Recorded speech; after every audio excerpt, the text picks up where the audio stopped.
पितृपक्ष में कंडा जलाकर, गोबरी जलाकर, थोड़ी ना थोड़ी खीर पूड़ी हो तो खीर पूड़ी, नहीं हो तो घी शक्कर, शक्कर नहीं हो तो गुड़, गाय माता का घी और गुड़ का धूप अवश्य देना चाहिए, अवश्य।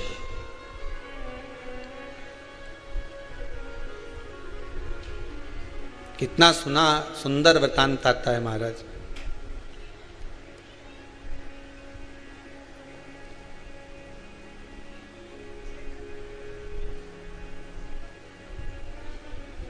एक भाई पितरों को रिझाता है, दूसरा पितरों की जगह परिवार को जिमाता है।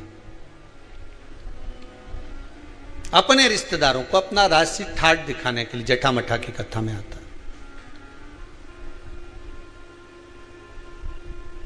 पर श्राद्ध भी करो,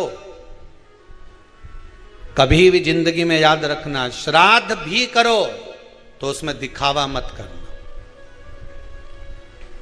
दिखावा करने के लिए दुनिया में बहुत सारी जगह है। शादी ब्याह करना तो कर लेना दिखावा, किटी पार्टी करना तो दिखावा कर लेना, पर जिस दिन कई कई जगह तो बार 6 मासी 12 मासी या पाटा मिलाए कि नहीं मिलाए, उसमें भी कंपटीशन करने लगे। श्राद्ध पाटा मिला रहे हैं, 6 मासी कर रहे हैं, 12 मासी कर रहे हैं, 13वां कर रहे हैं, 12वां कर रहे हैं, उसमें भी कंपटीशन। नहीं नहीं नहीं नहीं, पितरों का अगर कोई कर्म कर रहे हो, पूर्वजों का अगर कोई काम कर रहे हो तो उसमें बिल्कुल दिखावा मत करना। ब्राह्मण को भोजन करने बिठाओ तो उसके सामने भी दिखावा मत करना कि महाराज जी बताओ, तुम बता दो मैं जो बना लूं, हमारे यहाँ तो सब कुछ है, ने दही भी रखा है, ने रायता भी धरिया है, ने ये भी धरिया है, तुम बोलो तो सही तुम्हें क्या खाना है, सब ला के धर दूं तुम्हारे सामने, बोलो। दिखावा नहीं, कभी दिखावा नहीं। दिखावे से छूट जाओ। भगवान की भक्ति अगर धारण करना है तो दिखावे से वंचित होगा।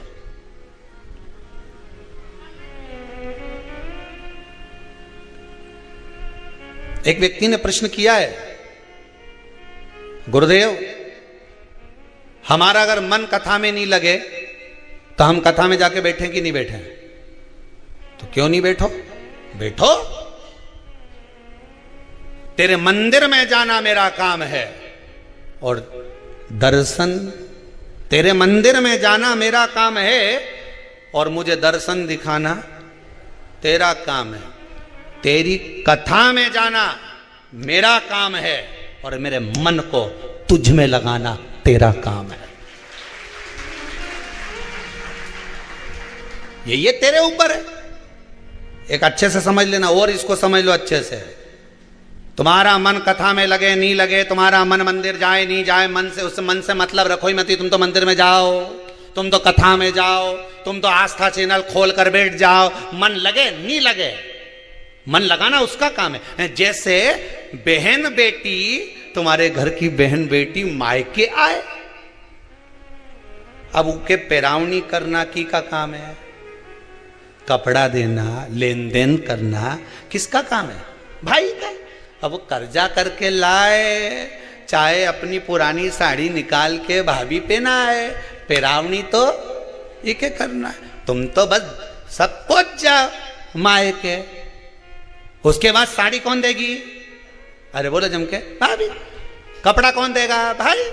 अब वो के घर में तो है ही नहीं, कहां से ला के दूं? तो बहन आई है, तुम्हारी बहन तुम्हारे दरवाजे पे आई है, कुछ तो देना पड़ेगा। ने छोरा छोरी के भी लिए, भंजा भंजी के 5-5 रुपया दो, 50-50 दो, पर देना तो अरे बोलो जम के पड़ेगा। अब वो भाई कहीं से भी लाए, न पिताजी कहीं से लाए, न भाभी कहीं से लाए, पर तुम्हें खाली हाथ भेजेगा क्या? बोलो जम के। तुम तो घर पहुंच गई, उसी तरह तुम तो भगवान के मंदिर पहुंच जाओ, उनके बाद पैरावनी वो करेगा, करता रहे। तुम तो जाके बैठो, तुम्हारा काम है जाकर बैठ जाना, तुम्हारा काम है मंदिर में जाकर पहुंच जाना, तुम्हारा काम है शिव महापुराण में पहुंच जाना, तुम्हारा काम है कुबेरेश्वर धाम पर पहुंच जाना। उसके बाद पैरावनी की जवाबदारी उसकी है। मन लगाए नहीं लगाए क्या देगा ये उसके ऊपर है। तुम तो अपनी कथा में बैठ जाओ, ये केवल मन, हमारा मन नहीं लगे तो वो मन तेरे मंदिर में आना मेरा काम, मैंने बिगड़ी बनाना तेरा काम। हम तो पहुंच गए, बस कथा में जाके बैठ गए, अब मन तो लगे ही नहीं, तो क्या मन बुलाया उसने है तो लगाएगा भी वही, आए हो तो पेरावनी करेगा भी वही। भाई की जवाबदारी, भाई